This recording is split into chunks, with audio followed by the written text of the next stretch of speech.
अस्सलामु अलैकुम वरहमतुल्लाहि वबरकातुहू। इन्नल हम्दुलिल्लाहि नहमदुहु व नस्तईनुहु व नस्तगफिरुहु व नऊज़ु बिल्लाहि मिन शुर्रि अनफुसिना व मिन सय्यिआति अमालिना मय यहदिहिल्लाहु फला मुदिल्ल लहु व मय युद्लिल फला हादिय लहु व अशहदु अल्ला इलाहा इल्लल्लाह व अशहदु अन्न मुहम्मदन अब्दुहु व रसूलुहु अम्मा बाद। அளவற்ற அருளாளனும் நிகரில்லா பேரன்புடையனும் ஆகிய ஏக இறைவன் அல்லாஹ் ஒருவனுக்கே எல்லா புகழும் புகழ்ச்சியும் உரித்தாவதாக. இந்த உலகிற்கு அருள்கொடையாகவும் அச்சமூட்டி எச்சரிக்கை செய்யக்கூடிய தூதராகவும் இறைவனால் தேர்வு செய்யப்பட்ட நபிகள் நாயகம் ஸல்லல்லாஹு அலைஹி வஸல்லம் அவர்கள் மீதும் அல்லாஹ்வுடைய வேதத்தையும் தூதருடைய போதனைகளை பின்பற்றி வாழ்ந்த சத்திய சஹாபாக்கள் சஹாபிய பெண்மணிகள் மீதும், குறிப்பாக இந்த ஏகத்துவ கொள்கையை ஏற்றவர்களாக இறை நம்பிக்கையாளர்களாக பல நன்மையான காரியங்களில் ஈடுபட்டு கொண்டிருக்கக்கூடியவர்களாக இருக்கக்கூடிய நாம் அனைவரின் மீதும் அந்த ஏக இறைவனின் வற்றா பெருங்கருணையும் மன்னிப்பும் நின்று நிலவட்டுமாக. கண்ணியத்திற்குரிய எல்லாம் அல்ல அல்லாஹ்வுடைய நல்லடியார்கள், அல்லாஹ்வுடைய மகத்தான அருளினால் இந்த அருள் நிறைந்த ரமலான் மாதத்தை அடைந்தவர்களாக, நோன்பு நோற்றவர்களாக, இரவில் நின்று வணங்கக்கூடியவர்களாக இருக்கக்கூடிய நாம் அனைவரின் மீதும் அதற்குண்டான முழுமையான நன்மைகளும் பாவ மன்னிப்பும் கிடைக்க வேண்டும் என்ற ஒரு பிரார்த்தனையோடு இன்றைய உரை ஆரம்பம் செய்கிறேன். இந்த ரமலான் மாதம் என்பது பல நன்மையான காரியங்களை, பல நல்ல விஷயங்களை நமக்கு கற்றுத்தரக்கூடியதாகவும் இறையச்சத்தை அதிகப்படுத்திக் கொள்வதற்குண்டான ஒரு வாய்ப்பாக இறைவன் நமக்கு அருளி இருக்கின்றான். அல்லாஹ்வுடைய தூதர் நபிகள் நாயகம் ஸல்லல்லாஹு அலைஹி வஸல்லம் அவங்க சொல்றாங்க, இந்த ரமலான் என்பது, இந்த நோன்பு என்பது ஒரு கேடயமாகும். கேடயத்தை எதற்கு பயன்படுத்துவோம்? போர்ல எல்லாம் என்ன பண்ணுவாங்க? எதிரிகளிடமிருந்து காக்கக்கூடிய ஒரு ஆயுதமாக கேடயத்தை பயன்படுத்துவாங்க. அதுபோல இந்த நோன்பு என்பது பாவத்திலிருந்து நம்மை தற்காத்து கொள்வதற்குண்டான ஒரு கேடயமாக அல்லாஹ் நம் மீது கடமையாக்கி இருக்கிறான். அதை நாம் விளங்கிக் கொள்ளணும். சில பேர் ரமலான் மாதத்தில் கூட சில வீணான பேச்சுகளும் தவறான செயல்பாடுகளிலும் ஈடுபடுவதை நம்ம பார்க்கிறோமா இல்லையா? மற்ற காலங்களை எப்படி கழிக்கிறோமோ அதே போல ரமலானுடைய காலத்தையும் கழிக்கக்கூடியவர்களாக நாம் இருந்துவிட முடியாது. நம்முடைய பாவங்கள், நம்முடைய தீமைகள் இருந்து பாதுகாக்கக்கூடிய ஒரு கேடயமாக இந்த ரமலான் மாதம் அல்லாஹ் நமக்கு ஏற்படுத்தி இருக்கிறான். அப்ப அதை நாம் விளங்கணும். ஏதேனும் ஒரு தீமையை செய்யக்கூடிய நேரத்தில், செய்ய வேண்டும் என்ற எண்ணம் தோன்றக்கூடிய நேரத்தில் நாம் என்ன பண்ணோம்? சுதாரித்துக் கொள்ளக்கூடியவர்களாக இருக்கணும். நான் நோன்பு வைத்திருக்கிறேன், இறைவனுக்கு அஞ்சி நடக்கக்கூடியவனாக இருக்கிறேன், இறைவனுடைய அச்சத்தை பயிற்சியாக பெறக்கூடியவனாக நான் இருக்கிறேன், இந்த தவறை நான் செய்யக்கூடாது. மனிதன் என்ற அடிப்படையில் சில நேரங்களில் இந்த எண்ணங்கள் நமக்கு வரும். வரக்கூடிய நேரத்தில் நாம் என்ன பண்ணோம்? சுதாரித்துக் கொள்ளணும். இந்த நேரத்தில் நான் இந்த தவறை செய்யக்கூடாது, இந்த பாவமான காரியத்திலிருந்து நான் விலகி கொள்ள வேண்டும் என்ற இறையச்ச உணர்வு நமக்கு வரணும். அதுதான் நம்மை இந்த ரமலானுடைய மாதம் பண்படுத்தியது என்பதற்குண்டான ஒரு சான்றாக இருக்கும். இதை நாம் நினைவில் நிறுத்திக் கொள்ளக்கூடியவர்களாக இருக்கணும். அடுத்தது என்ன? அல்லாஹ்வுடைய அருளால் கடந்த தினங்கள்ல நாம் செய்யக்கூடிய அமல்களை அழிக்கக்கூடிய செயல்களை பற்றி பார்த்துக்கிட்டு வரும். ஒருவர் அமல் செய்வது என்பது மிகப்பெரிய சிரமங்களுக்கு மத்தியில பல தியாகங்களை செய்து நாம் அமல்கள் செய்கிறோம். ரமலான் மாதம் வந்தா கூட நமக்கு தெரியும், மற்ற காலங்களை விட ரமலான்ல அதிகமான வேலை பளு நமக்கு இருக்கும், அதிகமான பொருளாதார தேவைகள் நமக்கு இருக்கும். அப்படிதானே? இருந்தாலும் அதையெல்லாம் ஒதுக்கி வைத்து விட்டு அல்லாஹ்வுக்காக என்ன பண்றோம்? நேரத்தை அதிகமாக செலவு செய்கிறது. திருமறை குர்ஆனோடு தொடர்பு கொள்ளக்கூடியவர்களாக, திருமறை குர்ஆனை வாசிக்கக்கூடியவர்களாக, அதனுடைய அர்த்தத்தை தெரிந்து கொண்டு அதன்படி நடக்கக்கூடியவர்களாக மாற வேண்டும் என்ற எண்ணத்தில் என்ன பண்றோம்? திருமறையோடு தொடர்பில் இருக்கும். ஃபர்லான தொழுகைகளை தொழுகிறோம், உபரியான தொழுகைகளை தொழுகிறோம், இன்ன பிற நன்மையான காரியங்கள் மற்ற காலங்களை காட்டிலும் என்ன பண்ணுவோம்? தான தர்மங்களை வாரி வழங்குறோம்ல.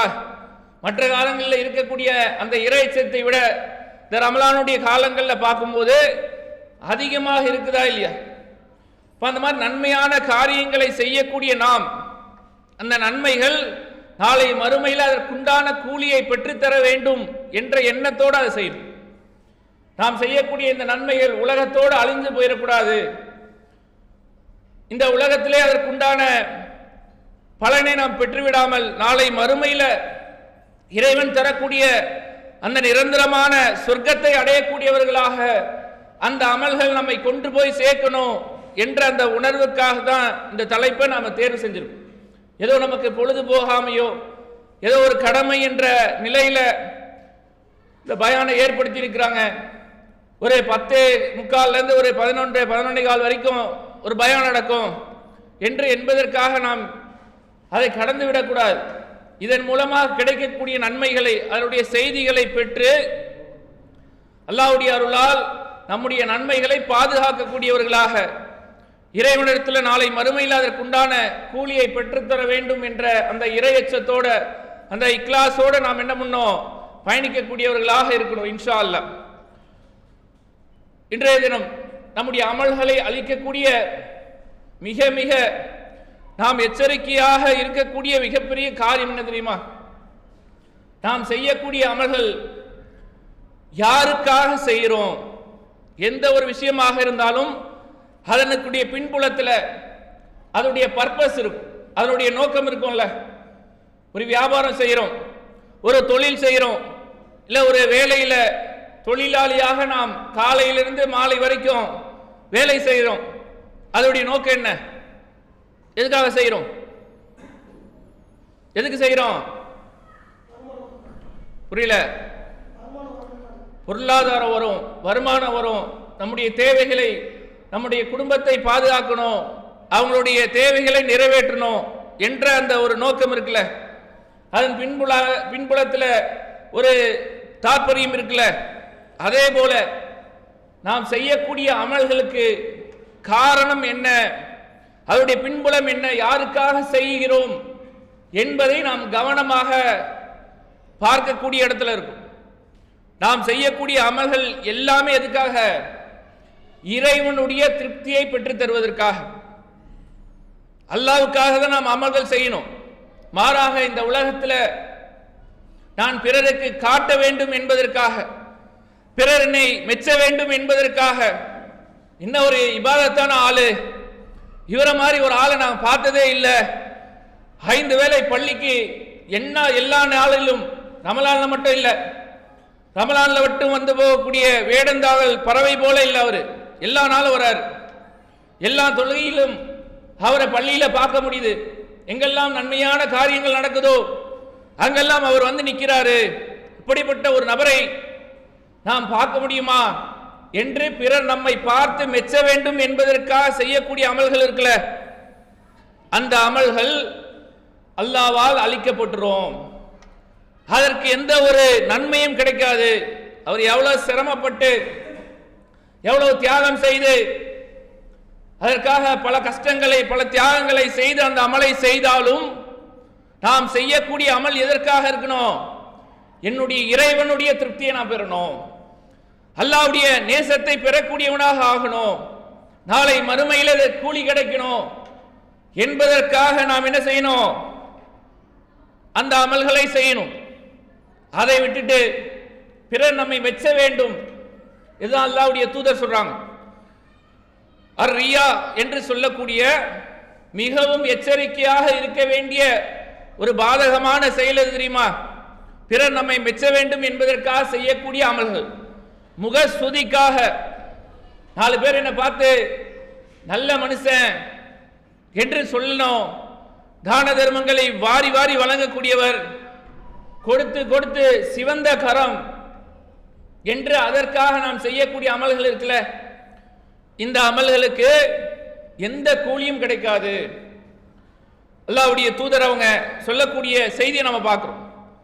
அல்லாஹ்வுடைய தூதர் ஒரு சமயம் சஹாபாக்கள் பேசிக்கிட்டு இருக்கிறாங்க. அந்த சபைக்கு அல்லாஹ்வுடைய தூதர் அவங்க வராங்க. சஹாபாக்கள் எதை பற்றி தெரியுமா பேசுறாங்க? தஜ்ஜாலுடைய அந்த குழப்பம் இருக்குல்ல, மறுமை நாளுடைய அடையாளம், அந்த நேரத்தில் தஜ்ஜாலுடைய வருகை இருக்குல்ல, அவன் செய்யக்கூடிய குழப்பங்களை பற்றி சஹாபாக்கள் பேசிக்கிட்டு இருக்கிறாங்க. அல்லாஹ்வுடைய தூதர் அந்த நேரம் பார்த்து வராங்க. சஹாபாக்கள்கிட்ட கேட்கிறாங்க, நீங்கள் தஜ்ஜாலுடைய குழப்பத்தை பற்றி தானே பேசுறீங்க? அது பிரம்மாண்டமான ஒரு குழப்பமாக இருக்கிறோம். மனிதர்களுக்கு மிக சிரமமான ஒரு நிலை இருக்கும். தஜ்ஜாலுடைய குழப்பம் என்பது பிரம்மாண்டமா இருக்கும். ஆனால் அதை விட மிக பிரம்மாண்டமான ஒரு விஷயம் இருக்கு, அதை பற்றி நான் சொல்லட்டுமா என்று அல்லாஹ்வுடைய தூதர் சஹாபாக்கள்கிட்ட கேட்கிறாங்க. குல்லுனா பலா யார் சொல்லுல்லா, அல்லாஹ்வுடைய தூதரே, தஜ்ஜாலுடைய குழப்பத்தை விட மிகப்பெரிய பிரம்மாண்டமான ஒரு விஷயம்னா உடனே சொல்லுங்க, அந்த செயலில் இருந்து நாங்கள் தவிர்ந்து கொண்டு நடக்கணும், அந்த செயலின் பக்கம் எங்களுடைய எண்ணமோ எங்களுடைய செயல்பாடுகளோ போயிடக்கூடாது.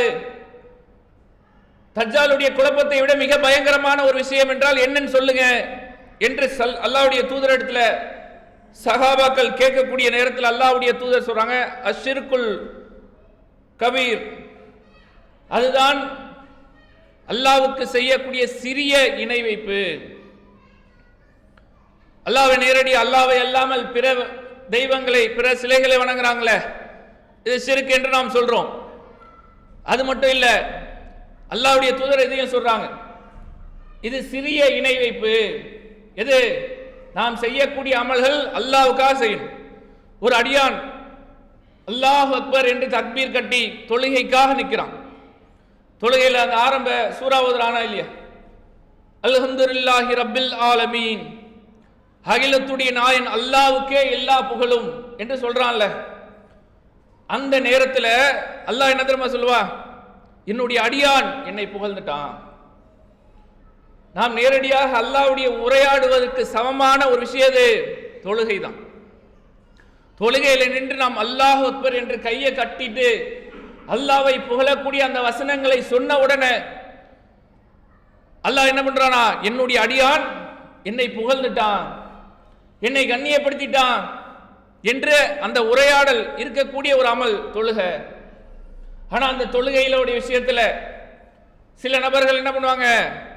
அசட்டையாக எந்த ஒரு கவனம் இல்லாமல் தொழுதுட்டு இருப்பாங்க. தொழுதிருக்கக்கூடிய நேரத்தில் சில நபர்கள் அவர்களை பார்க்கிறாங்க, யாரோ ஒருத்தர் கவனிக்கிறாங்க என்று தெரிந்த உடனே என்ன பண்ணுவாரு? உடனே அவருடைய தொழுகையை சரி செய்வார். இது நம்முடைய வாழ்க்கையில் நடந்திருக்கா இல்லையா? யோசிச்சு பாருங்க. சில நேரங்களில் கவனம் இல்லாமல் தொழுவோம்.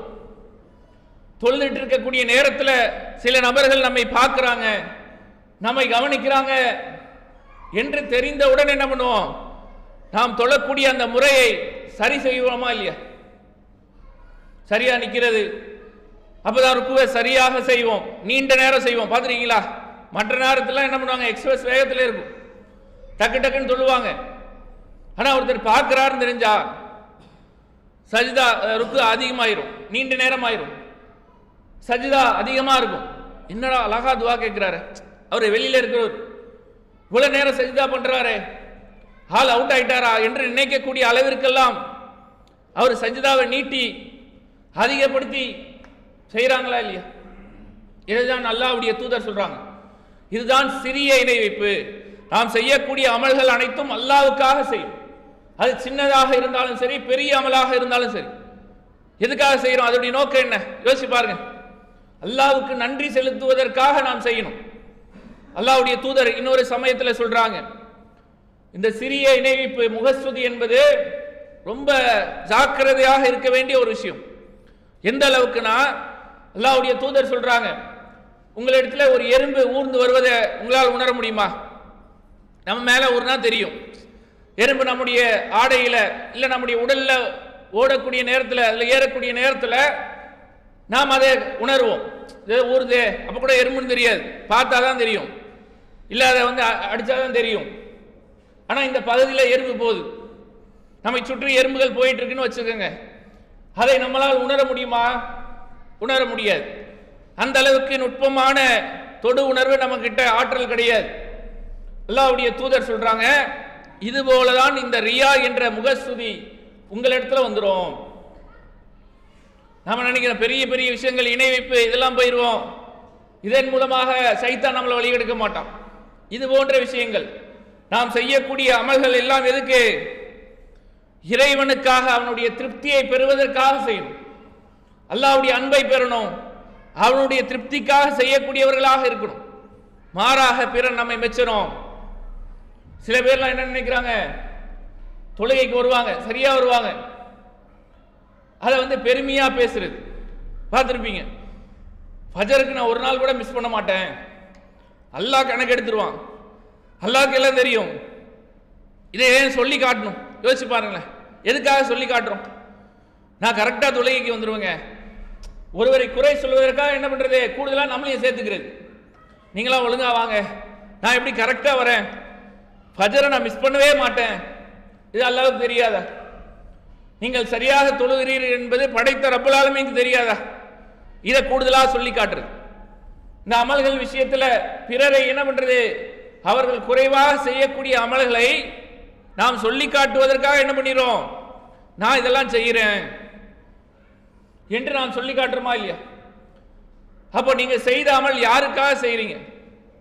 பிறர் நம்மை மெச்சணும், கரெக்டா வந்துடுறாரு, இவர மாதிரி ஒரு ஆள் இல்லையே என்று பிறர் மெச்சுவதற்காக நாம் செய்தால் அந்த அமல்கள் அனைத்தும் அழிந்து விடும்.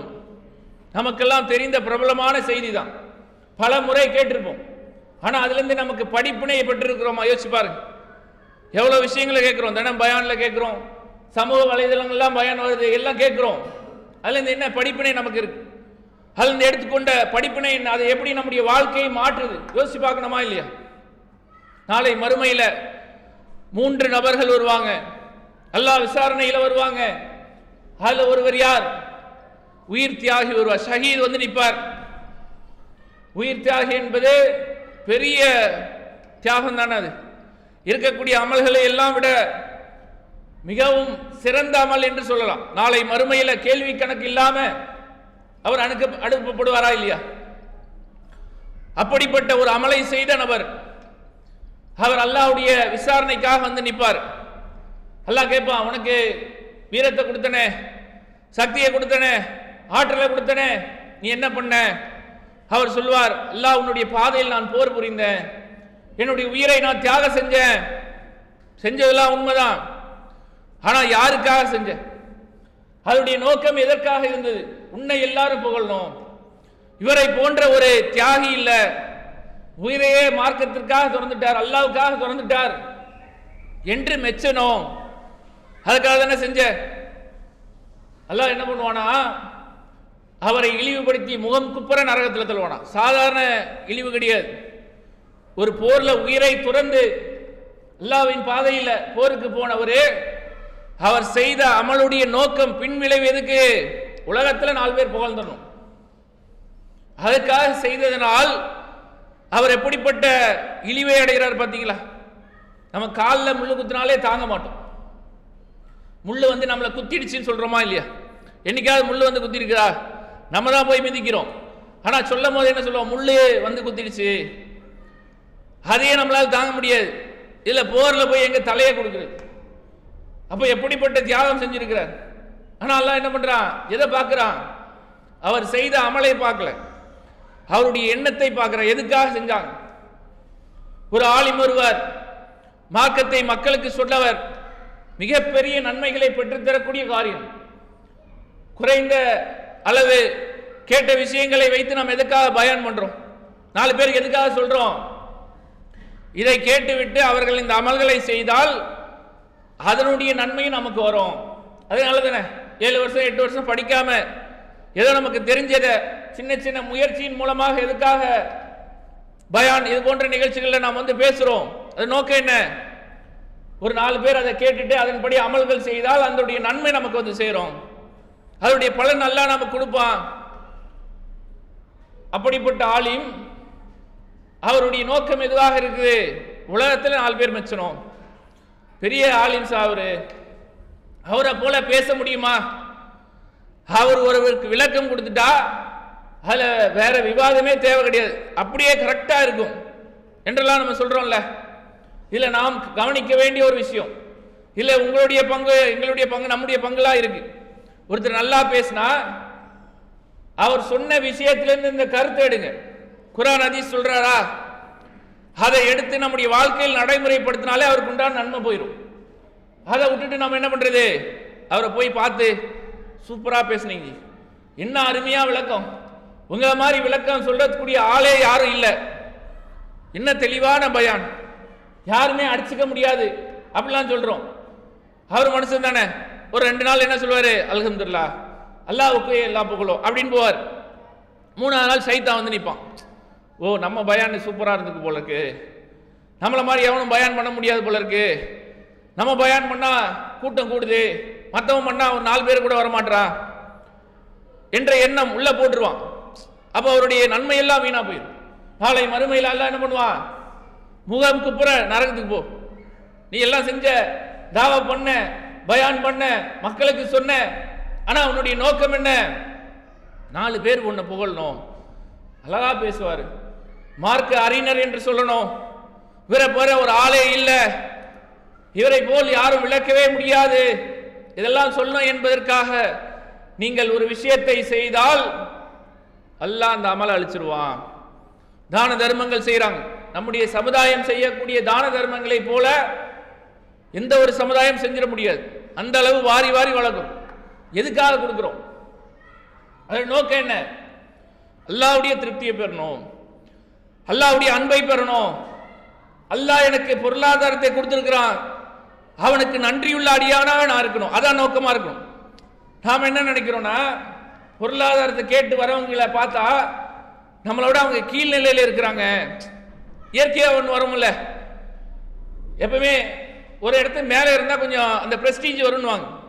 ஒருத்தர் வேலை செஞ்சா கூட சம்பளம் கொடுக்கும்போது ஓனருக்குன்னு கொஞ்சம் எக்ஸ்ட்ராவா இருக்குல்ல, வேலை செய்யறவர் ஒருத்தர், அவர் ஒரு நாள் ஃபுல்லா வேலை செய்யறார், அதனுடைய சம்பளத்தை வாங்குறதுக்கு வரார். நாம் என்ன நினைக்கிறோம்? என்னதான் இருந்தாலும் எனக்கு கீழே ஒரு நிலை இருக்குல்ல, அதை விட மிக கீழான நிலையில் எது பார்க்கப்படுது? தான தர்மங்களை வாங்க வராங்கல்ல, அவங்களை என்ன நினைக்கிறோம்? நம்ம அல்லாஹ் மேல வச்சிருக்கிறான், அவங்க கீழ் நிலையில இருந்து வாங்குறாங்க, அதனால தான் ஒரு மாதிரி நினைக்கிறோம். அவரை பார்த்தால், நம்மளை பார்த்தாலே அவர் சலாம் சொல்லணும், நம்மளை பார்த்தாலே அவர் எழுந்து நிற்கணும், வாங்க பாய் நல்லா இருக்கீங்களா சொல்றது, சலாம் கூட சொல்ல மாட்டான். ஏன் நீங்க முந்தி சொல்லுங்க. பொருளாதாரத்தை கொடுத்துட்டா அவர் என்னமோ நமக்கு அடிமை மாதிரி நாம நினைக்கிறோம். நாம கொடுக்கறது எதுக்கு? அவருக்காக கொடுக்குறோம், அல்லாஹ்வுக்கு நன்றி செலுத்துறதுக்கு, நமக்கு உண்டான கூலியை அல்லாஹ் நமக்கு கொடுக்கணும் என்பதற்காக, மறுமையில் இதனுடைய பலனை நாம் பெறணும் என்பதற்காக. நாளை மறுமையில் அல்லாஹ் கேட்பானே, நான் உன்கிட்ட பசியா வந்தேன், எனக்கு உணவளித்திருந்தால், அந்த நபர் ஒருத்தர் வந்திருப்பார், அவருக்கு நீ உணவளித்திருந்தால் எனக்கு உணவளித்த மாதிரி, சாப்பிட கேட்ட மாதிரி. ஒருத்தர் தண்ணீர் தாகத்துக்காக வந்து கேட்பார், நீ அவருக்கு தாகத்தை போக்கி இருந்தால் எனக்கு போக்கி இருக்கிற மாதிரி என்று அல்லாஹ் சொல்வானா இல்லையா? ஒருத்தரை நலம் விசாரித்தால், நோய் நலம் விசாரித்தால் அவரை விசாரித்திருந்தனா என்ன விசாரித்த மாதிரி என்று அல்லாஹ்வுடைய தூதர் சொல்றாங்கல்ல. யாரை விசாரிக்கிறது சமம்? அல்லாஹ்வை விசாரிப்பது. நாம் கொடுக்கிறது யாருக்கு? அல்லாஹ்வுக்கு அழகிய கடன் கொடுக்கணும், நம்மை படைத்தவனுக்கு நன்றி செலுத்துறோம். நாம் நாளை மறுமையில் அதற்குண்டான கூலியை பெற வேண்டும் என்பதற்காக கொடுக்கணுமே தவிர, இவங்க கீழே நாம மேல இருக்கிறோம் என்று அதை பார்க்கக்கூடிய நேரத்தில் கூட ஒரு தராதரம் குறைவாக பார்க்கிறோமா இல்லையா? அல்லாஹ் அதையும் என்ன பண்ணுவான்? நாளை மறுமையில தூக்கி போட்டுருவான். இதனால் எந்த ஒரு பிரயோஜனம் கிடையாது. முகம் குப்புற அவரும் நரகத்தில் தூக்கி எறியப்படுவார். பாருங்க, இவ்வளவு அமல்கள் செஞ்சோம், உயர்ந்த அமல்களை நாம் செஞ்சோம், அதனால் எந்த ஒரு பலனும் கிடையாது. இன்னைக்கு பார்க்கிறோம், பல லட்சங்களை கொட்டி ஹஜ் செய்யறாங்களா இல்லையா? ஹஜ் செய்யக்கூடிய நேரத்தில் என்ன பண்றது? அதை ஒரு பெருமையாக ஊருக்கெல்லாம் ஒவ்வொருத்தருக்கா போய் சொல்றது, வீடு வீடா போய் பத்திரிகை வைப்பாங்களே கல்யாணத்துக்கு, அந்த மாதிரி போயிடுறது. போய் நாங்கள் என்ன பண்ண போறோம்? ஹஜ்ஜுக்கு போறோம், எங்களுக்காக துவா செய்யுங்க. இன்னொருத்தர் வீட்டுக்கு போய் ஹஜ்ஜுக்கு போறோம் பாய், துவா செய்யுங்க. பள்ளிவாசல் அறிவிப்பு பார்க்குறோமா இல்லையா? இந்த நபர் இந்த தேதியில் ஹஜ்ஜுக்கு போகிறாங்க, அவங்களுக்காக துவா செய்யுங்க. ஏன் மற்ற அமல்களும் அல்லாஹ்வுக்கு தானே செய்கிறோம். ஹஜ்ஜு மட்டும்தான் வணக்கமா? தொழுகையும் வணக்கம் தானே. தொழும் போது யாராவது போய் பாய் நான் இஷா தொழ போகிறேன் எனக்காக துவா செய்யுங்கன்னு கேட்குறோமா? கேட்கலையா? கேட்க மாட்டோம். அதுவும் தொழுகை, அதுவும் இறைவனுக்கு செய்ய வேண்டிய வணக்கம் தான். ஹஜ்ஜும் அதான். பல லட்சங்களை செலவு செய்து பல சிரமங்களுக்கு மத்தியில் நீங்கள் செய்யக்கூடிய ஹஜ்ஜை என்ன பண்றது? ஊருக்கெல்லாம் சொல்லி வீணாக்கிறது. இது அவங்கெல்லாம் நம்ம சொல்லக்கூடிய நம்ம ஆட்கள் எப்படி தெரியுமா? தௌஹீதெல்லாம் பேசுறோம், தௌஹீதெல்லாம் சொல்றோம். நம்மால என்ன பண்றது? இதெல்லாம் பண்ண மாட்டார். போகும்போது விருந்து இதெல்லாம் கொடுக்க மாட்டார். ஆனா என்ன பண்ணுவாரு? அங்க போய் இறங்கணும்னா ஒரு போட்டோ எடுத்து ஃபேஸ்புக்கில் போட்டுறது. இறைவனுடைய ஆலயத்தின் முன்னாடி நான் நிற்கிறேன், அல்லாஹ்வுக்கு தெரியாதா? ஒரு பாப்பாரு, ஒரு 4-5 லைக்ஸ் வந்துருச்சு, ஒரு 10-20 லைக்ஸ் வந்த உடனே என்னது? அப்படியே பிரார்த்தனை செய்கிற மாதிரி இக்ராமோட நின்றுக்கிட்டு லா அப்படி நிற்கிற மாதிரி அங்கே ஒரு ஃபோட்டோ வரும். என்ன அழகா பிரார்த்தனை செய்கிறார். இதெல்லாம் என்னது? இதுவும் அமல்கள் அழியக்கூடிய விஷயம்தான். ஃபேஸ்புக்கில் போடுறதுக்காக இந்த அமல் தொழும் போது அப்படி செய்கிறோமா? பாய் நான் ருக்குல இருக்கிறேன் அப்படின்னு ஒரு செல்ஃபி எடுத்தா போடுறோம். ஆனால் ஹஜ்ஜுக்கு போனால் மட்டும் என்னது? உடனே அதை சமூக வலைதளங்களில் பகிர்ந்துறது. 4 பேர் பார்த்து இவர் ஹாஜி ஆயிட்டாரு, ஹாஜின்னு கூப்பிடணும் என்பதற்காக நாம் போடுறோமா இல்லையா? சில நபர்கள் செய்கிறாங்களா இல்லையா? இறைவனுடைய அச்சத்திற்காக, இறைவனிடத்தில் கூலி கிடைக்கணும். அது எவ்வளோ போய் உயர்ந்தாமல் யோசிச்சு பாருங்க. அல்லாஹ்வுடைய தூதர் சொல்றாங்கல்ல, ஒருவர் இக்லாஸோட ஒருவர் ஹஜ் செஞ்சா அன்று பிறந்த பாலனை போல ஆயிடுவார், எல்லா பாவமும் மன்னிக்கப்படும். அப்படிப்பட்ட ஒரு அமலை இந்த வீண் விளம்பரங்களால என்ன பண்ணிடுறோம்? நாசமாக்கிறோமா இல்லையா? அப்போ இதிலிருந்து நாம் தவிர்த்து கொள்ளணும். நாம் செய்யக்கூடிய எந்த ஒரு அமலாக இருந்தாலும் படைத்த ரப்புல் ஆலமீனுக்காக செய்கிறேன், அவனுக்கு நன்றி செலுத்துவதற்காக நான் செய்கிறேன், நாளை மறுமையில் இதற்குண்டான கூலி எனக்கு கிடைக்கணும் என்ற அந்த இக்லாஸோடு செய்யணும். அல்லாஹ் நீங்கள் எல்லா நபர்கள் சேர்ந்து சஜ்ஜா செய்தால்தான் அல்லாஹ்வுடைய தர்ஜா உயரும், எந்த இதுவும் கிடையாது. அல்லாஹ்வுடைய தூதர் சொல்றாங்களா இல்லையா? ஒட்டுமொத்த மனிதர்களும் சேர்ந்து அல்லாஹ்வுக்கு சஜ்ஜா செஞ்சிறேன்னு முடிவு பண்ணாதான் அல்லாஹ்வுடைய தர்ஜா உயராது, எல்லாம் அப்படியே தான் இருக்கும். இல்லை ஒட்டுமொத்த மனிதர்கள் சேர்ந்து இன்று முதல் நம்ம அல்லாஹ்வுக்கு சஜ்ஜா செய்ய மாட்டோம் என்று முடிவு செஞ்சாலும் அல்லாஹ்வுடைய தர்ஜால எதுவும் குறைஞ்சிடாது. அப்போ நீங்கள் செய்யக்கூடிய அமல்கள் உங்களுடைய மறுமைக்காக, உங்களுடைய நன்மைக்காக, அதற்குண்டான கூலி நாளை மறுமையில் வேணும் என்பதற்காக நாம் செய்கிறோம்.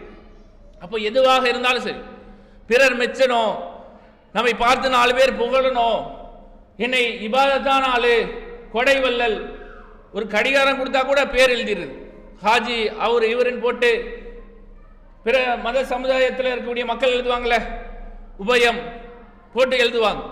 நம்ம ஆளு என்னது கொடை வல்லலே பார்க்குறோம். சகர் நிகழ்ச்சிகள்லாம் நடக்குதுல்ல, டிவிலாம் போடும் போது என்ன பண்ணுவாங்க? இந்த நிகழ்ச்சியை உங்களுக்காக வழங்குவர் கொடை வல்லல் ஹாஜி அவரு இவருன்னு போட்டு ஒரே புகழ்ச்சியாக தான் வருது. சகர் நிகழ்ச்சி கூட பார்க்குறோம். இப்போ இதெல்லாம் எதுக்காக? இதனால் எந்த நன்மையும் இருக்கா? அல்லாஹ் திருமறை குர்ஆன்ல சொல்லக்கூடிய செய்தியை நம்ம பார்க்கிறோம். இறை நம்பிக்கையாளர்களுடைய பண்பாக அல்லாஹ் சொல்றான். திருமறை குர்ஆனுடைய 76 அத்தியாயத்தில் அல்லாஹ் சொல்லும் போது, அவர்கள் அல்லாஹ்வுடைய நேசத்திற்காக நல்ல அமல்கள் செய்வாங்க. அல்லாஹ்வுடைய நேசத்திற்காக என்ன பண்ணுவாங்க? அல்லாஹ் மீது கொண்ட அன்பின் காரணமாக ஏழைகளுக்கும் அனாதைகளுக்கும் கைதிகளுக்கும் உணவளிப்பார்கள். அவங்க கொடுக்கிறது நோக்கம் என்ன? அல்லாஹ்வுடைய நேசம், அல்லாஹ்வுடைய அன்பு. அப்புறம் சொல்லுவாங்களா, உங்களுக்கு நாங்கள் செய்த உணவளிப்பதெல்லாம் அல்லாஹ்வின் முகத்திற்காக தான். நான் உங்களுக்கு உணவு கொடுத்துறேன், அது எதுக்காக தெரியுமா? அல்லாஹ்வுடைய முகத்துக்காக. உங்களிடமிருந்து எந்த கூலியோ நன்றியோ நாங்கள் எதிர்பார்க்கவில்லை. இதுக்காக நீங்கள் எந்த கூலியும் செய்ய தேவையில்லை. நம்மளை பார்த்தோன்னே எழுந்து நிற்கணும், என்ன பார்த்தோன்னே சலாம் சொல்லணும் அப்படின்னு நினைக்கிறோம்ல, அதெல்லாம் எங்களுக்கு தேவையும் கிடையாது. நன்றியும் உங்களுடைய நன்றியும் எங்களுக்கு தேவை கிடையாது. எங்கள் இறைவனிடமிருந்து சிரமம் கடுமையான நிறைந்த நாளுக்காக அஞ்சுகிறேன். நாளை மறுமை ஒரு நாள் இருக்கு, கடுமையும் சிரமமும் நிறைந்த நாள். அந்த நாளுக்காக அஞ்சி நாங்கள் உணவளிக்கிறோம். இது யாருடைய பண்பு? இறை நம்பிக்கையாளர்களுடைய பண்பு என்று அல்லாஹ் தனது திருமறை குர்ஆனுடைய 76 வசனத்தில் 8-9 வசனங்களில் சொல்லக்கூடிய செய்தியை நம்ம பார்க்கணும். இப்போ நாம் எந்த ஒரு அமல் செய்தாலும் அந்த அமல் அல்லாவுக்காக செய்யணும். அல்லாவுடைய தூதர் அழகான ஒரு பிரார்த்தனை கேட்டிருந்தாங்க. இந்த சிறிய இணை வைப்பு ரியாலிருந்து நாம் பெறக்கூடிய பாதுகாப்புக்காக அல்லாவுடைய தூதர் சொல்றாங்க, நாங்கள் விளங்கிய வகையில் செய்த இணை வைப்பிலிருந்தும் உன்னிடத்தில் பாதுகாப்பு தேடுறோம். தெரிஞ்சே செய்யக்கூடிய இணை வைப்புகள் இருக்குல்ல, இதிலிருந்தும் நாங்கள் பாதுகாப்பு தேடுறோம். விளங்காத வகையில் அறியாத வகையில் நாங்கள் செய்யக்கூடிய இணை வைப்பிலிருந்தும் உன்னிடத்தில் பாதுகாப்பு தேடுறோம் என்று அல்லாஹ்வுடைய தூதர் அவர்கள் ஒரு அழகான பிரார்த்தனை நமக்கு கற்றுத் தந்திருக்கிறாங்க. இப்போ ஒவ்வொரு தொழுகையிலும் நாம் என்ன கேட்கணும்? அல்லாஹ் இந்த அமலை நீ ஏற்றுக்கோ, உனக்காக தான் நான் செஞ்சேன், இந்த உலகத்துடைய ஆதாயத்திற்காக பிறர் என்னை மெச்ச வேண்டும் என்பதற்காக நான் எந்த அமலையும் செய்யல என்ற அந்த உறுதியோட நாம் செய்யக்கூடிய சின்ன அமலாக இருந்தாலும் சரி, அது பெரிய அமலாக இருந்தாலும் சரி, அல்லாஹ் ஒருவனுக்காக செய்யக்கூடியவர்களாக இருந்தாலே அது நாளை மறுமையில் பயனளிக்கும். அந்த அமலுக்கு தான் கூலி கிடைக்கும். அதை விட்டு உலக ஆதாயத்திற்காக, உலக ஆடம்பரங்களுக்காக, விளம்பரங்களுக்காக நாம் செய்யக்கூடிய அமல்கள் அனைத்தும் அல்லாஹ்வால் அழித்து ஒழிக்கப்படும் என்பதை நாம் விளங்கிக் கொண்டு இன்ஷா அல்லாஹ் வரக்கூடிய காலங்களில் நன்மையான அமல்களை அல்லாஹ் ஒருவனுக்காக மட்டும் செய்யக்கூடிய நன்மக்களாக வாழ்ந்து மரணிக்கக்கூடிய பாக்கியத்தை எல்லாம் அல்ல இறைவன் உங்களுக்கும் எனக்கும் தந்தருள் புரிவானாக என்ற பிரார்த்தனையோட இன்றைய உரையை நிறைவு செய்கிறேன். வாஹிர் தாவானா அல்ஹம்துலில்லாஹி ரப்பில் ஆலமீன். அஸ்ஸலாமு அலைக்கும் வரஹ்மத்துல்லாஹி வபரகாத்துஹு.